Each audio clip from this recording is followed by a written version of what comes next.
My reefing familia, welcome back to the channel. My name is March, host of Fragbox TV. Today we are going to be talking to you all about this beautiful, iconic, very popular coral right here. This is hammer coral. So hammer coral, let me show you, I have some very nice ones over here in this aquarium. They were popular when I started in the hobby 15 something odd years ago. And I think they've only grown in popularity since then. Very, very popular coral. I think because people like the movement. So right now I have the flow off in this aquarium just so I can give you a better kind of display of them. But usually they sway quite a bit and they look a lot like an anemone. Same goes for like torch coral and Frogspawn coral over here. So these are all LPS corals of the family Euphyllia. Euphyllia, are you feeling me? Euphyllia, that's what they're called. I think that's why people have always been drawn to this sort of coral. Now, hammer corals come in almost every color imaginable. So we have greens, purples. Here's a cool example of a splatter one, which is like kind of green on purple. You have some gold ones, some rose gold, just basically any color really that you can think of. Lots of different varieties of pinks, purples. This is probably one of the most coveted ones right here. This is the orange branching hammer. I'll get back to what branching means in a second. This is a very rare variety of hammer coral and highly sought after in the aquarium trade. Here's another variety. I can show you colors. I'm going to show you lots of different colors throughout this entire video, so buckle up. This one's going to be a little bit longer than usual. So the name hammer coral comes from their appearance. If you look at the tentacles here on the end, they kind of resemble almost like little hammers, if you can imagine the end of the polyp there. So hammer coral are part of a larger group of corals that we call LPS corals. So there's soft coral, there's SPS corals, which are predominantly hard coral, and then LPS, which means large polyp stony. So what that means, oh, how did the clownfish get in here? Anyways, see how this clownfish is kind of hosting the hammer? That's a good little segment there. So I think another reason why people are drawn to Euphyllia coral, if they don't keep anemones, clownfish will often host them. They're not the brightest fish and they will confuse hammers, torches, anything basically that looks like an anemone. They will confuse for an anemone and then end up actually hosting it. So large polyp stony, what that means is, I'm going to try and show you here. I'm going to bother this hammer, sorry buddy. On the base of the hammer you have this skeletal sort of structure, this base, and then extending from it are these soft polyps. So large polyp stony is why we call this LPS. So this is very typical, and this one looks very healthy to me. I'll show you some that aren't healthy and what to look out for if you're looking to purchase maybe your first hammer coral or add to your hammer collection. So in terms of different types of hammer, there are a few different types, but we can generally classify them into predominantly or at least two types of categories we should think of. So they're branching hammer, which is this type right here. The Latin name is Euphyllia Paradivisa, and you can see they branch out almost like flowers, like a tree, from a base. So this is their skeleton, and then they form what we call heads. So these are individual heads of hammer. That's one type. And then the other type is called wall hammer. So this is a wall hammer, and they grow not like the branching hammers. They grow one singular sort of large polyp. Maybe it'll make more sense if I pick it up here.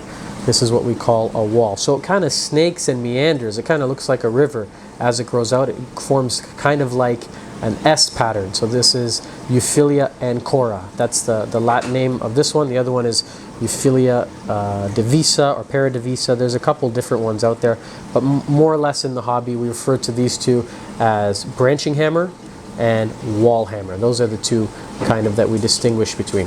So probably the most important thing to note if you're going to add a hammer coral or any Euphyllia coral, so that would include hammers, torch corals, and Frogspawns. Those three make up the Euphyllia family. These corals here are aggressive. What does that mean? They should not, or try your best not to allow them to touch other corals in your aquarium because they will fight each other. They have a sting and they result in coral warfare. So it's not the strongest sting in the world. There are other corals that are more aggressive, but you should do your best to give them room in order not to touch other corals. So this here is no good. You can see it's directly touching some mushrooms And over here, this is far too close to this very beautiful, oh, there's the sidetrack of the day. Very, very beautiful rainbow open brain coral. A little bit too close for comfort. So the sting comes in on these tentacles here. Usually the tentacle that you see is all you got to worry about. Sometimes, in some cases, they will send out this long sort of sweeper tentacle to clear space around them. So you want to give them a couple inches in order to avoid any sort of unhappy corals and coral warfare. Now, if you read online, a lot of people are going to tell you there's more or less on the forums kind of a consensus that hammers can not touch other euphyllia. I'm going to rock the boat there. I'm going to tell you that hammers can 100% touch each other. So this is a hammer garden over here. This is a very common thing to do. So it kind of looks like one solitary structure of hammer. This is many individual hammers glued together to kind of give the appearance of one larger hammer coral. And they're not going to hurt each other. You shouldn't let the skeletons touch. If you can avoid skeleton touching, that's always good. These are fairly close together. So I put these here a couple days ago just for the purpose of this video. I put this beautiful golden hammer sandwiched in between some torch and some frog spawn. So if you read online, the forums are going to tell you absolutely they can't touch, they're going to kill each other. This has been here for a couple days, proof is in the pudding. The flow is off, but when it's on, these are in direct contact. And as you can see, they look happy, they look healthy. I'm going to show you in a second what to look for. If you're looking for a healthy hammer coral, they can touch each other. They are not going to hurt each other. Here's another example. Hammer on torch, torch on torch, hammer on torch, torch on hammer. They're all from the same family. They get along. Now, sometimes people fight in families. Families aren't perfect. So if you want to play it safe, obviously, you know, go ahead, give them a little bit of space. But if you want to put them close together, like touching right here, you can go ahead and do that. And I can tell you with certainty, you're not really going to have any problems. Now this right here is a very healthy hammer coral. I would say this guy gets 10 out of 10 in my books. This is what we're looking for. It's happy, it's plump. If you really want to see the health of a coral, oh sorry, the flow is just coming on. Let me go ahead and turn that off. With the help of my trusty Apex, which I'm always ranting and raving about, feed mode A, it's going to turn off the flow in this aquarium over here for 10 minutes. So most important thing is, well, one, you want to see them open. This is a very good sign. Never buy a hammer coral if you can see exposed skeleton. So for example over here, sadly, this head of hammer right in there, that is not a good sign. This one is 100% dead. You never want to see skeleton on a hammer coral. This is the one I picked up a second ago. So he's a little bit stressed from being picked up, but if I were to come into a store and see a piece like that, you know, compare it to some of the other ones, you can kind of tell this doesn't look, what I always use the word happy. I don't think corals feel emotions. Maybe that isn't the right word to use, but we want to see them plump, fat, polyps extended like this one over here.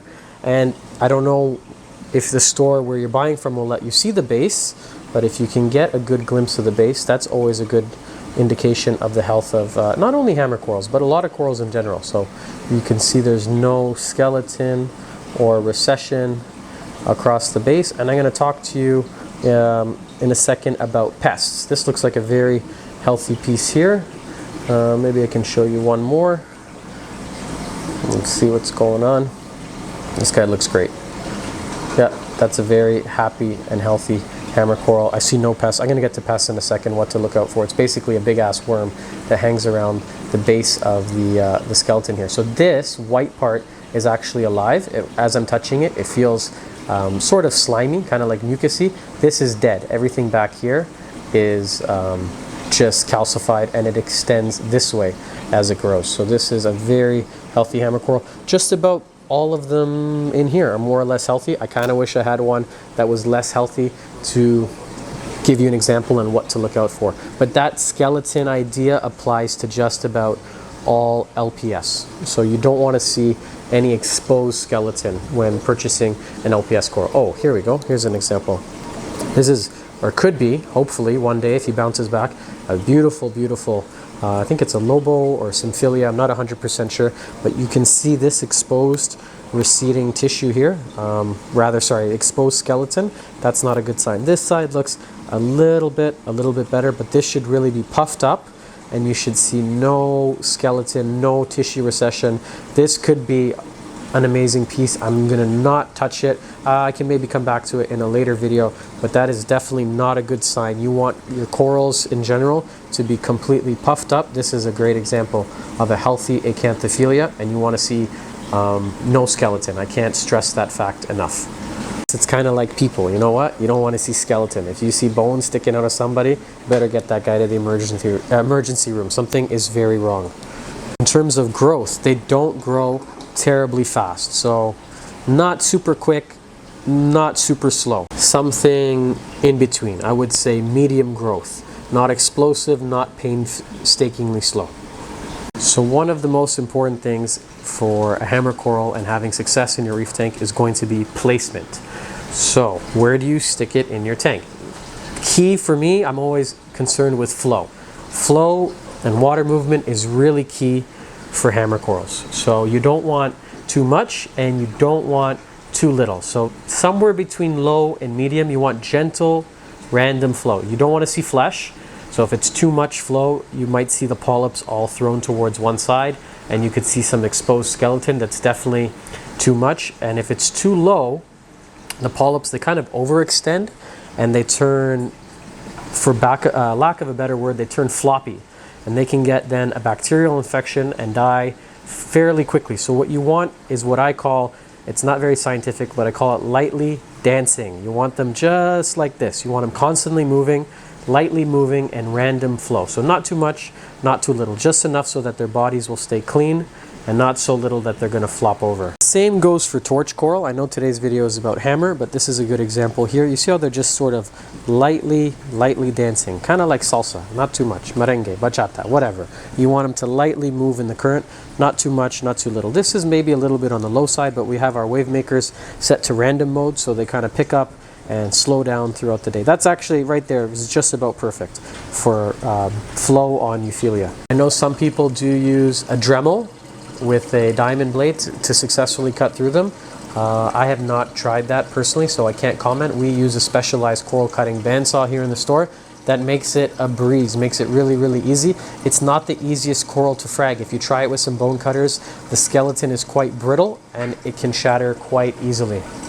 In terms of dipping, always a good idea to dip any corals you're going to add to your saltwater aquarium. These are the two dips here in the store we recommend. Both of them are really good, whichever you can find. This is Two Little Fishies Revive. It's been around forever. Same with this one, Coral RX. Actually, if you open the bottles, they smell almost identical.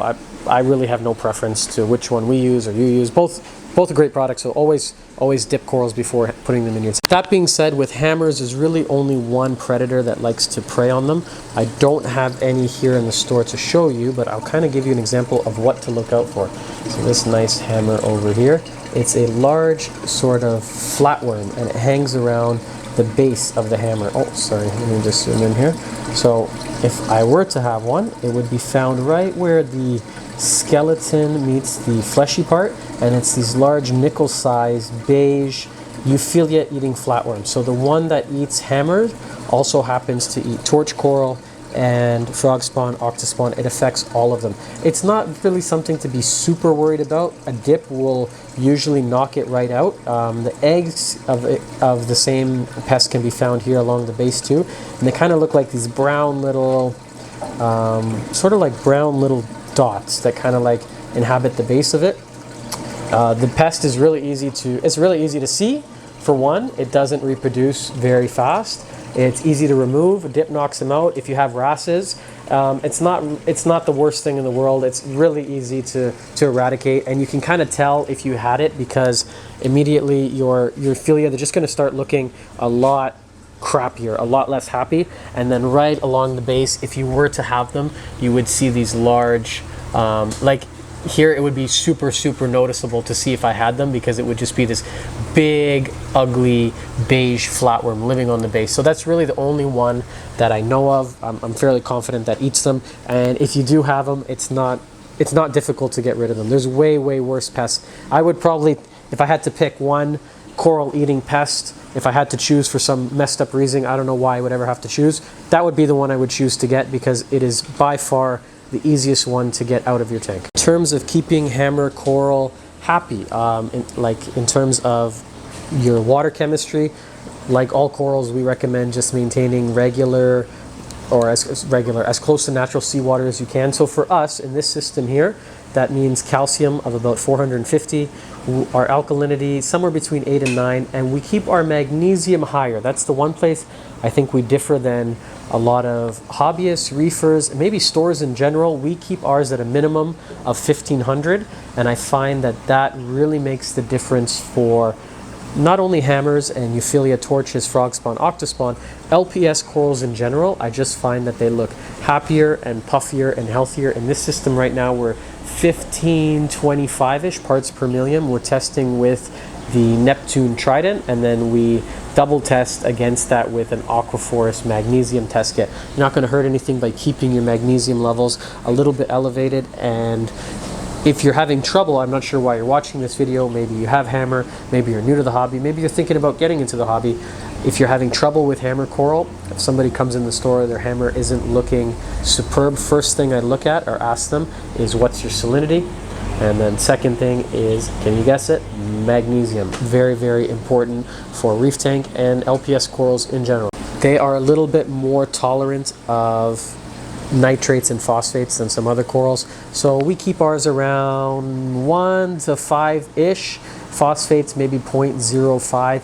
If they're elevated, you're not really going to bother them. As long as you're not dealing with nuisance algae, they're a little bit more tolerant to those sort of levels in the tank. Okay, I think that's about it for today's hammer coral. I can't really think of anything else. I think we covered just about everything. If you can think of anything, maybe comment below something that I missed out that you think would help a fellow reefer out there. We can go back and watch this video and maybe learn something just from the comments. But I really thank you for watching this video. If you don't already know, we do a video here every single day of the week. Yes, give us that thumbs up. That's 7 reef-related topics every single day of the week. I know it's crazy. Go ahead and hit that subscribe button so you can know when we drop the next video. But that's going to be tomorrow. So we'll see you back here mañana. Thank you for watching this episode of Fragbox TV.